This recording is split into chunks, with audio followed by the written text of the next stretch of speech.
What two by first for bridal shopping. अरे यार, मुझे बिल्कुल समझ ही नहीं आ रहा है क्या चीज़ कब लूँ। इतना सारा लंबी लिस्ट है ये, और इसमें से क्या चीज़ मुझे कब लेनी है कुछ समझ ही नहीं आ रहा है। काश मुझे भी पता चल जाए कि सबसे पहले मैं क्या खरीदूँ, क्या सीक्वेंस फॉलो करूँ अपनी ब्राइडल शॉपिंग का। मुझे भी कोई बताने वाला होता। Girls, welcome back to my YouTube channel blushing beauty. कैसे हैं आप सब? आई होप कि आप सब अच्छे होंगे, हैप्पी होंगे एंड सेफ होंगे। मैं आ गई हूँ एक नए वीडियो के साथ, और आज की इस वीडियो में बात करने वाले हैं ब्राइडल शॉपिंग की। यस, ब्राइडल शॉपिंग में आपको बताने वाली हूँ दुल्हन का सामान, क्या चीज़ कब लेनी है, किस टाइम पे खरीदनी है, क्या चीज़ देख के खरीदनी है, क्या चीज़ों का ध्यान रखना है, सारे टिप्स दूंगी और एक सीक्वेंस भी बताऊंगी कि क्या सीक्वेंस आपको फॉलो करना है ब्राइडल शॉपिंग के लिए। तो आइए वीडियो को देखते हैं, एंजॉय करते हैं। चैनल पर नए आए तो चैनल को सब्सक्राइब कीजिएगा, वीडियो को लाइक कर दीजिएगा एंड शेयर ज़रूर कर दीजिएगा। अपना कमेंट करना बिल्कुल भी मत भूलिएगा। आइए वीडियो को करते हैं शुरू। Two by first for bridal shopping. Point number 1, girls यहाँ ये कहना चाहूँगी, शादी की डेट फाइनलाइज होने तक, मतलब जब भी आपकी शादी इंगेजमेंट हो जाती है, शादी की डेट आनी बाकी होती है या आ गई होती है, काफ़ी ज़्यादा टाइम पड़ा है, आप रिलैक्स मोड में हैं, तो आप रिलैक्स मत रहिए, आपका काम हो गया है शुरू। क्योंकि सबसे ज़्यादा टाइम लगता है आपको चीज़ें देखने में, ट्रेंड को पता करने में, स्टाइल, लुक, सब चीज़ें देखने में। तो क्या करना है, अगर आपकी शादी की डेट नहीं आई है, इंगेजमेंट हो गई है, और अगर आ चुकी है तुरंत आई है, तो आपको बेसिकली ऑनलाइन सर्च करना है, गूगल, यूट्यूब, इंस्टाग्राम, सारी वेबसाइट चेक कर लीजिए।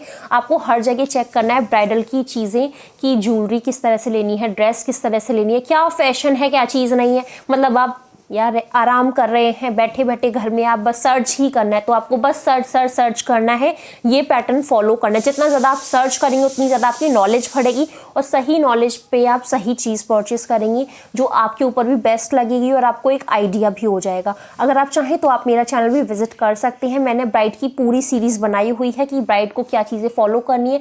A to Z सारी ब्राइड की चीज़ें मौजूद हैं। आप मेरे चैनल की प्लेलिस्ट पे जाके देख सकते हैं, या मेरे चैनल को खोल के एक बार विजिट भी कर सकते हैं। पॉइंट नंबर 2 में गर्ल्स यहाँ ये कहना चाहूँगी, शादी की डेट अगर आ गई है और शादी की डेट नहीं भी आई है, तो उस केस में सबसे पहला काम आप लोगों को क्या करना है, आप लड़के वालों से पहले ना कंफर्म कर लीजिए कि दुल्हन को चढ़ावे में वो लोग क्या चढ़ा रहे हैं। अब इस तरह भी नहीं पूछना है, हाँ भाई क्या चढ़ावा चढ़ रहा है, ये भी नहीं होना चाहिए। आपको इनडायरेक्टली इस तरह से पता करना है लड़के वालों से कि आपको आइडिया हो जाए कि लड़के वाले आपको सूट ज़्यादा चढ़ा रहे हैं, साड़ियाँ ज़्यादा चढ़ा रहे हैं, क्या चीज़ें कितनी चढ़ा रहे हैं, लहंगा लड़की वाले दे रहे हैं या नहीं। मतलब इनडायरेक्टली आपको पूछ लेना है, इससे आपको आइडिया हो जाएगा कि आपको अपने ब्राइडल ट्रूसों में सूट ज़्यादा परचेस करनी है, साड़ियाँ ज़्यादा परचेस करनी है। जो भी चीज़ आपके पास कम होगी ऑब्वियसली आप वो ज़्यादा परचेस करेंगे, इससे आपको एक आइडिया हो जाएगा। साथ ही साथ आपको ये भी पता चल जाएगा कि लड़की वाले आपको दुल्हन का जोड़ा दे रहे हैं या नहीं। हमारे यहाँ तो दिया जाता है, बट आप अपने यहाँ का पता कर लीजिएगा। एक बार दोनों फैमिली जब बैठ के बात करती हैं तो बहुत सारी चीज़ें फाइनलाइज होती हैं।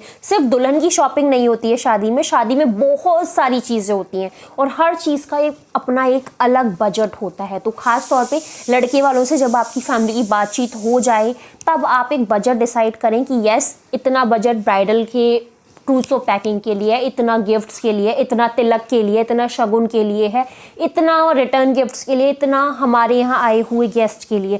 हर चीज़ आपको फाइनलाइज करनी है, और उसके बाद आप जब मतलब आपको पता चलेगा इतना बजट है। देखिए, आप सेट करते हैं इतना बजट, लेकिन जब आप शॉपिंग करने जाते हैं तो इतना हो ही जाता है, मतलब एक्स्ट्रा तो हो ही जाता है, लेकिन फिर भी हम लोग बजट के अकॉर्डिंग करते हैं, जो कि बहुत ज़्यादा ज़रूरी है।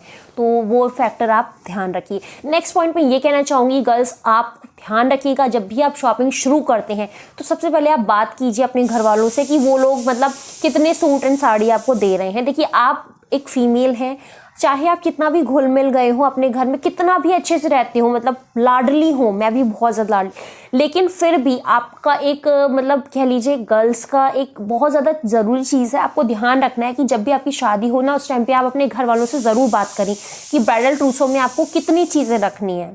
ये आपका धर्म है कह लीजिए। ऐसा नहीं आप खरीद लगे हैं, नहीं, ऐसे आपकी फैमिली के ऊपर प्रेशर बढ़ जाएगा। आप कायदे से उनसे पूछिए कि आपको कितने कपड़े रखने, 5, 7, 11, 21, जितने भी वो कहें आप उतने रख सकते हैं, क्योंकि एट द एंड पे उन्हें ही करना है, आपके घर वालों को देखना है। ये सब चीज़ें, उनका बजट जितना होगा वो आपको उतना करेंगे।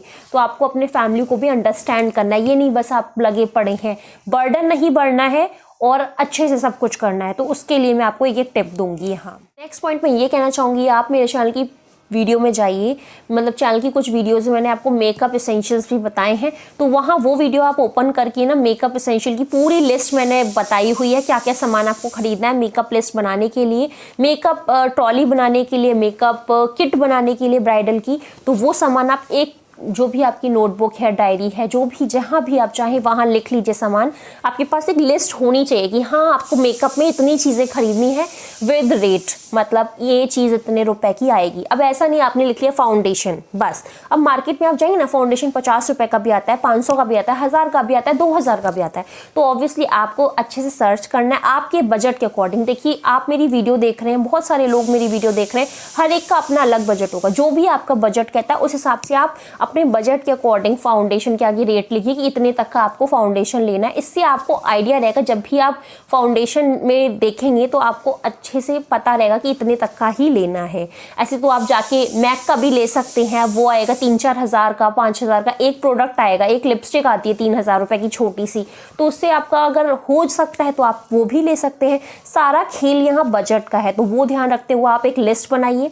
नेक्स्ट पॉइंट में ये कहना चाहूँगी, गर्ल्स इतना सारा डिस्कशन हो गया है आपके घर में, आपको पता चल गया है कि हाँ लड़के वाले इतने सूट इतने साड़ी दे रहे हैं, बजट भी पता है आपको। नाउ आपका काम क्या है, आपको सिर्फ इतना डिसाइड करना है कि आप कितने सूट और कितने साड़ियाँ खरीद रहे हैं। मान लीजिए आप 7 सूट और 11 साड़ियाँ खरीद रहे हैं, या 11 सूट और 7 साड़ियाँ खरीद रहे हैं, जो भी जैसे भी वैसा वर्षा जो भी आप खरीद रहे हैं, उस टाइम पे आपको खास ख्याल रखना है कि सूट भी अब आप 2 तरह से खरीदेंगे ना। मतलब एक डेली वियर यानी आप शादी के बाद तुरंत पहनेंगे, एक हैवी मतलब एकदम पार्टी वियर, नई शादी हुई और आपको पार्टी में जाना हुआ तो होने चाहिए ना हैवी, लाइट और हैवी। अगर आप ऑफिस वर्किंग है, स्टूडेंट है, तो शादी के बाद उस हिसाब से भी आपको लेने होंगे। और अगर आप मतलब हैवी भी लेंगे तो आप जैसे आपने 11 सूट लेने हैं तो आप उसमें कैटेगराइज करें कितने हैवी लेने हैं और कितने आपको लाइट वेट लेने हैं। सेम फॉर द साड़ी, कितनी हैवी साड़ियाँ लेनी है और कितनी लाइट साड़ियाँ लेनी है, ये चीज़ ध्यान से लिखिए, बजट के साथ लिखिए। इससे आपको एक आइडिया पता चल जाएगा, हाँ इतने रुपए में मुझे इतने तक की साड़ी लेनी है लाइट वेट, और इतने रुपए में इतने वाली हैवी साड़ी लेनी है। मैंने भी ऐसा ही किया था अपनी साड़ी में। अपनी शादी में मैंने क्या किया था गर्ल्स, मैं एक्चुअली 11 साड़ियाँ लेके आई थी, जिसमें से मैंने मतलब 7 साड़ियाँ तो हैवी ले ली थी, 7-8 साड़ियाँ ले ली थी हैवी, और 1-2 साड़ियाँ 3-4 साड़ियाँ ऐसी थी जो लाइट वेट थी। हैवी साड़ियों का मेरा बजट था कि हाँ मुझे 4000 तक की, 3,500-4,000 तक की हैवी साड़ी लेनी है। लाइट वेट साड़ी का मैंने अपना बजट बना लिया था कि हाँ लाइट वेट लेनी 15 से 2000 तक की लेनी, 1500 से 2000 तक की। तो आप अपना बजट बनाइए, मेरे बजट में मत जाइए, आप अपना बजट बनाइएगा कि किस तरह से आपको शॉपिंग करनी है। एंड बढ़ते हैं नेक्स्ट पॉइंट की तरफ। और बात जो खास तौर पे गर्ल्स आपके लिए ही है, सूट में अब बहुत सारी वैरायटी आती है। अब आपने ध्यान रख लिया कि आपने 11 सूट परचेस करने, जिसमें से आप मतलब 7 हैवी सूट लेंगे और 4-5 मतलब लाइट वेट लेंगे। इस तरह से आपने कैटेगराइज कर लिया। अब आप ध्यान रखिए, सूट में भी आपके आजकल गाउन भी आते हैं, और कुछ लोग गाउन्स को भी सूट का ही पार्ट मान लेते हैं, क्योंकि ऑब्वियसली आप अपने ट्रूसों में एक्स्ट्रा स्पेस तो नहीं बना लेंगे, जितनी जगह उतने में ही आपको सारा सामान ऑर्गेनाइज करना है। तो अगर आप गाउन भी ले रहे हैं और उसी 11 के अंदर गाउन को काउंट कर रहे हैं, तो आप हैवी के अंदर ध्यान रखिए कि आप 2 से 3 गाउन भी परचेस करेंगे, और फिर उस हिसाब से आप अरेंज कीजिए। ये भी बात आप मेरी समझ गए होंगे है। एंड नेक्स्ट पॉइंट पे इतना कहना चाहूँगी गर्ल्स कि आप ना अमेज़ॉन, फ्लिपकार्ट, नायका, पर्पल, जो भी वेबसाइट है, मतलब कोई भी, यहाँ मैं ब्रांडिंग नहीं कर रही हूँ, बस मैं कह रही हूँ कि ऑनलाइन चेक कीजिए, क्योंकि जब भी आपकी शादी तय हो जाती है ना, तो कोई ना कोई फेस्टिवल बीच में आता ही है, और ग्रैंड फेस्टिवल पे ग्रैंड सेल्स चलती हैं, वेबसाइट पे सेल्स चलती हैं, तो ज़्यादा डिस्काउंट मिलता है। और आप जो मेकअप के प्रोडक्ट की लिस्ट बनाई हुई है ना, वो प्रोडक्ट की लिस्ट ओपन करके हर इंडिविजुअल वेबसाइट पे ना आप कार्ट में प्रोडक्ट ऐड करके रखिए, और उसकी ना रेट चेक कीजिए। जहाँ से भी प्रोडक्ट सस्ता मिल रहा है ना, वहाँ से आप ऑर्डर कर सकते हैं। मैं यहाँ ये कहना चाहूँगी, अगर आप कोई भी फाउंडेशन या कोई भी मेकअप का प्रोडक्ट ऑनलाइन परचेस करेंगी ना सेल में, तो आपको ज़्यादा अच्छा डिस्काउंट मिल जाएगा, रेदर देन कि आप कहीं स्टोर, लोकल स्टोर से जाके ऑफलाइन लेंगे। ऑफलाइन महंगा पड़ता है, वाकई में महंगा पड़ता है। ऑनलाइन सस्ता पड़ता है, वाकई में सस्ता पड़ता है। ये मैंने प्रैक्टिकली किया है, आज तक मैं करती आ रही हूँ, मुझे पता है, इसलिए मैं आपको राय दे रही हूँ, बाकी चॉइस आपकी है। यहाँ इतना कहना चाहूँगी कि आप अपनी जो मेकअप किट है वो भी डिसाइड करके रखिए कौन सी वाली परचेस करनी है। देखिए सर्च कीजिए ऑनलाइन, आप यूट्यूबर्स की देखिए कि किसने कौन सी मेकअप किट ली हुई है, कहाँ से ली हुई है। हर जगह जगह की वेबसाइट चेक कीजिए, ऑफलाइन ऑनलाइन हर तरह को खंगाल लीजिए। जब आपको पता चल जाएगा कि यहाँ से मुझे ये वाली मेकअप किट लेनी है, तो बस कितना काम रह जाएगा, ऑर्डर ही करने का काम रह जाएगा ना, आपको आइडिया लग जाएगा। ये चीज़ भी करके रखनी है। सेम आप ट्रॉली के लिए भी कीजिए। ट्रॉली मतलब जो ब्राइडल ट्रूसो आपका रखना है, आप क्या चीज़ ले जाएंगे, कैसे सामान ले जाएंगे, बक्से में, ट्रॉली में, लगेज कैसे ले जाना है, वो सब चीज़ें भी आपको ऐड करके रखनी है कार्ट में। मतलब देख के रखनी है, हाँ ये वाला इतने तक का आ रहा है, ये वाला इतने तक का आ रहा है, मुझे ये वाला लेना है, तो बस ऑर्डर करने का ही काम रह जाएगा। आपको आइडिया रहेगा, नॉलेज रहेगी।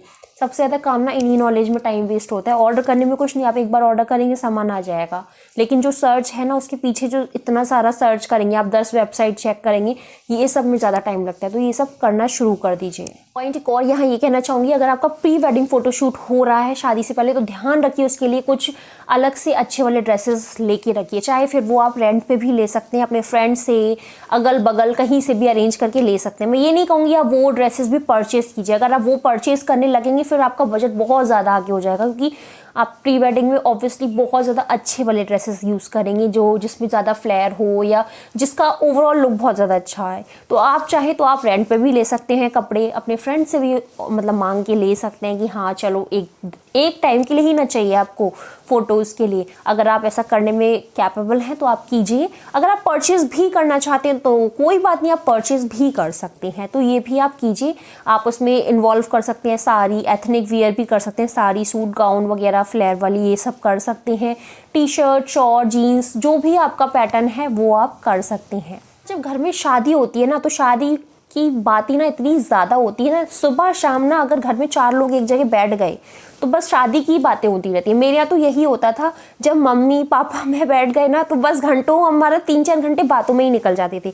तो वही जब ये सारी बातें हो रही हूँ, आपकी सेरेमनी डिसाइड हो जाए, यानी हल्दी सेरेमनी, मेहंदी सेरेमनी, संगीत सेरेमनी, जो भी सारी चीज़ें हैं डिसाइड हो जाएं, कौन सी चीज़ कब करनी है, किस दिन पे करनी है, यानी सेरेमनी डिसाइड हो जाएं, तो आपको क्या करना है, आपको सबसे पहले डिसाइड करना है कि आप हल्दी सेरेमनी पे क्या पहनेंगे, मेहंदी सेरेमनी पे क्या पहनेंगे, संगीत सेरेमनी। कई जगह होता है सब चीज़ें एक ही दिन में निपटा देते हैं, तो आपको इतनी टेंशन नहीं होती कि चेंज करना है। लेकिन अलग अलग हो रहा है तो आपको ऑब्वियसली फ़ोटो शूट होगा बाकायदा, तो आपको अलग अलग चीज़ें ऑर्गेनाइज़ करनी होंगी। तो जैसे भी हो रहा है वो आपके घर वालों के ऊपर डिपेंड करता है। एक दिन में हो रहा है तो आपको ये 1-2 ड्रेस फाइनलाइज करेंगे, 3 दिन में अलग अलग हो रहा है तो 3 ड्रेसेस आपको चाहिए होंगी। तो ये चीज़ आपको ध्यान रखनी है। उस हिसाब से आप ऑनलाइन सर्च करना शुरू कीजिए कि क्या पैटर्न आप फॉलो करेंगे इन सेरेमनी के मेकअप के लिए, इन सेरेमनी की ड्रेसिंग के लिए, आउटफिट्स के लिए एंड ज्वेलरी के लिए। ईच एंड एवरीथिंग आपको सर्च करना है, बट डेकोरेशन भी आपको ही सर्च करना है। गर्ल्स में इतना कहना चाहूँगी कि जब भी कोई भी आप शादी के कपड़े लेते हैं, मतलब सूट साड़ी की नहीं कहूँगी, यहाँ मैं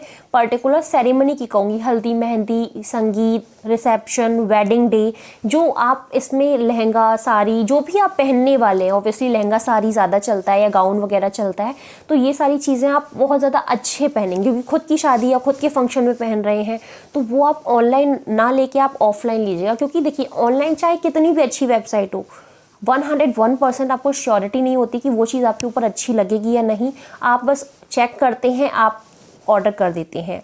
आपको करना क्या है, ऑफलाइन अगर आप करते हैं तो आप वो चेक कर सकते हैं, पहन के देख सकते हो आपके ऊपर कैसा लग रहा है, वो कलर आप पे ऊपर सूट कर रहा है या नहीं, आपकी बॉडी टाइप पे कैसा लग रहा है, कहीं आप बहुत ज़्यादा पतले तो नहीं लग रहे हो, उसमें बहुत ज़्यादा मोटे तो नहीं लग रहे हैं, बहुत ज़्यादा छोटी हाइट तो नहीं लग रही है आपकी, बहुत ज़्यादा टॉल तो नहीं लग रहे। हर चीज़ आप चेक कर सकते हैं। अपने बॉडी के टाइप के अकॉर्डिंग आपको ड्रेस लेनी है, जो कि आप ऑफलाइन ज़्यादा अच्छी ले सकते हैं। मेरा तो यही मानना है।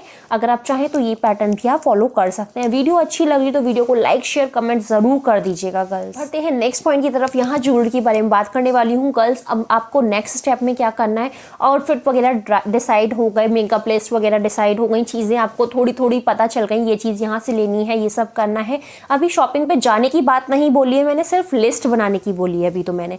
तो अभी आपको एक और लिस्ट बनानी है ज्वेलरी के लिए, कि हाँ ज्वेलरी के लिए आपको कितना बजट रखना है। ऑब्वियसली ज्वेलरी कोई इतनी सी चीज़ तो नहीं है, उसमें भी अच्छा खासा आपका खर्च हो जाता है। तो ज्वेलरी के लिए भी आप बजट बनाइए कि आपकी हल्दी, मेहंदी, संगीत, वेडिंग में मतलब रात में वेडिंग नाइट एंड फेरे के टाइम पे ज्वेलरी होती है, रिसेप्शन की ज्वेलरी होती है, मतलब इतने सारे सेरेमनी में कौन सी ज्वेलरी आपको पहननी है, ये सारी चीज़ें लिखी है, किस तरह की ज्वेलरी लेनी है। जो भी अपने ब्राइडल ट्रूसो में पैक करने के लिए साड़ियाँ और सूट डिसाइड किए हैं, इतने साड़ियाँ, इतने सूट, इतने गाउन लेंगे, उसके लिए भी आपको ऑब्वियसली कुछ लाइट वेट या हैवी ज्वेलरी चाहिए होगी जो आप आफ्टर मैरिज भी यूज़ करेंगे, तो वो भी आपको ही चाहिए होगी। कुछ हनीमून पे जाने के लिए ज्वेलरी चाहिए होगी। ये सारी चीज़ों की मतलब ज्वेलरी की भी एक लंबी सी लिस्ट बन जाएगी आपकी आसानी से, तो वो भी आप बना के रखिए। मैं एक और चीज़ कहना चाहूँगी ज्वेलरी के लिए ना, या तो आप ऑफलाइन देख रहे हैं तो देखिए, लेकिन मेरा पर्सनल मानना ये कि मीशो पे और फ्लिपकार्ट पे बहुत ज़्यादा अच्छी ज्वेलरी मिलती है, एक से एक अच्छी डिज़ाइन मिलती हैं। अगर आप चाहेंगे तो एक वीडियो बना दूंगी ब्राइडल ज्वेलरी के लिए, जो कि हर फंक्शन के लिए हो सकती है। मैंने भी अपनी शादी में ऐसा ही किया था। आप मीशो चेक कीजिए और फ्लिपकार्ट चेक कीजिए, बहुत ज़्यादा अच्छा मिलता है। ये मतलब ऐसा ही अपना ओपिनियन दे रही हूँ आपको, ये समझ लीजिए as a sister, as a bridal guide आपको एक ओपिनियन दे रही हूँ। तो ज्वेलरी की लिस्ट बनानी है आपको। एक और चीज़ यहाँ कहना चाहूँगी, शादी की जो ज्वेलरी होती है, यानी वेडिंग डे की दुल्हन जो ज्वेलरी पहनती है, ब्राइडल ज्वेलरी जो होती है, वो आप या तो खुद की खरीद सकते हैं, या तो आप रेंट पे ले सकते हैं, या ऑनलाइन भी ले सकते हैं, ऑफलाइन भी ले सकते हैं, बहुत सारे तरीके हैं। तो अभी आपको ये भी डिसाइड करना होगा कि आपको शादी में ज्वेलरी कैसे पहनी है, अगर रेंट पे ले रहे हैं या आप खुद की खरीदेंगे, ये सब चीज़ें भी आपको ही सोचनी है। तो ये सब भी आप फिगर आउट करिए, इन सब में भी आपका बहुत ज़्यादा टाइम जाने वाला है। एक और चीज़ कहना चाहूँगी यहाँ पे, सूट साड़ी जो आप अपने ट्रूसो में रख रहे हैं शादी के बाद हनीमून पे जाने के लिए जो ज्वेलरी ले रहे हैं, वो आप कुछ इस तरह की सोचिएगा जो आपकी ना कई ड्रेसेस में चल जाए। ऐसा ना हो कि आपने मतलब ऐसी ज्वेलरी ले ली जो पर्टिकुलर एक ही ड्रेस पे या दो ही ड्रेस पे जाएगी। ऐसी ले लीजिए कि एक ज्वेलरी को आप मल्टीपल वेज में आप वेयर कर सकते हैं, मल्टीपल वेज में आप उसको अरेंज कर सकते हैं एंड मिक्स एंड मैच करके भी पहन सकते हैं। ऐसी ज्वेलरी ज़्यादा अच्छी होती हैं, तो इस तरह से आप ले लीजिएगा। ऑक्सीडाइज वाली सस्ती भी आती हैं, वो भी रखिए यार बाहर जाने, जैसे अभी मैंने पहन रखी है ना, ये हर टॉप पे मतलब मैं पहन सकती हूँ, हर ड्रेस पे भी पहन सकती हूँ। मतलब ये आपकी एथनिक वियर पे भी चले जाते हैं ये वाले इयररिंग, और ये वाले मतलब टॉप वॉप गाउन पे, मतलब जो वन पीस होते हैं ना, उस पर भी चले जाते हैं, तो सब पे चले जाते हैं।